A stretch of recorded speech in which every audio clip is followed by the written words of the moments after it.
ibu yang dikasihi Tuhan, dalam hidup kita mengenal yang namanya skala prioritas, di mana ada hal yang lebih penting di antara yang lain.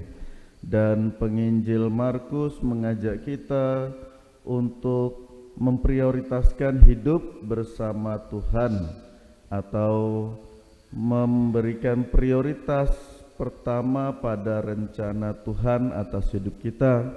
Itulah yang mesti dilakukan sebagai umat beriman.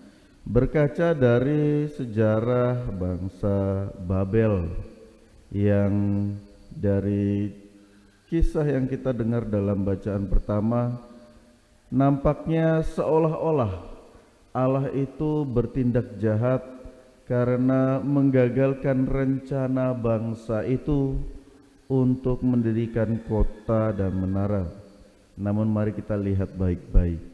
Ketika Abraham dipanggil oleh Allah dan ditunjuk ke tanah yang dijanjikannya, Abraham meletakkan seluruh pengharapannya ke dalam rencana Tuhan.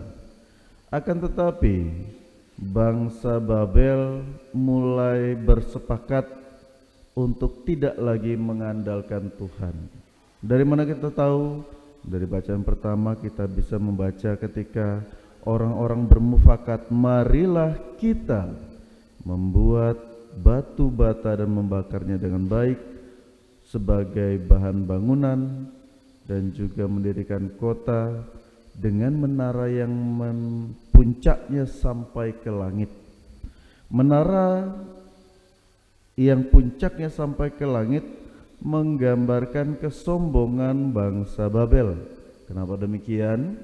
Karena tradisi lama mengaitkan keberadaan Allah itu sebagai sesuatu yang tinggi di atas langit. Maka ketika orang-orang Babel mengatakan ingin mendirikan menara yang puncaknya sampai ke langit, mau mengatakan kepada dunia bahwa lihatlah kami, bangsa yang memiliki kemampuan untuk menyaingi kuasa Allah.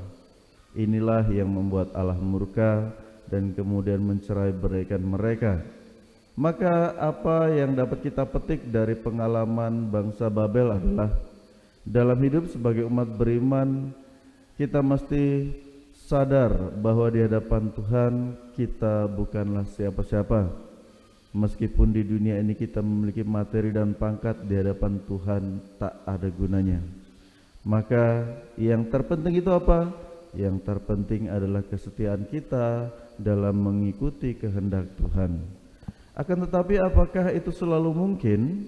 Terutama ketika kita mengalami kesulitan yang berkepanjangan, duka yang mendalam, atau bahkan sukacita dan kebahagiaan yang begitu bergelora sehingga tak jarang kita melupakan Tuhan.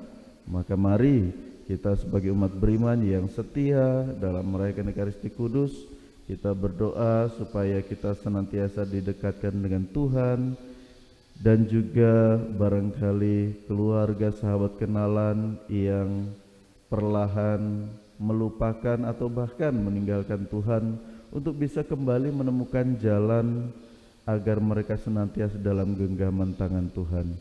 Semoga kasih Kristus menyertai kita. Amin. Amin.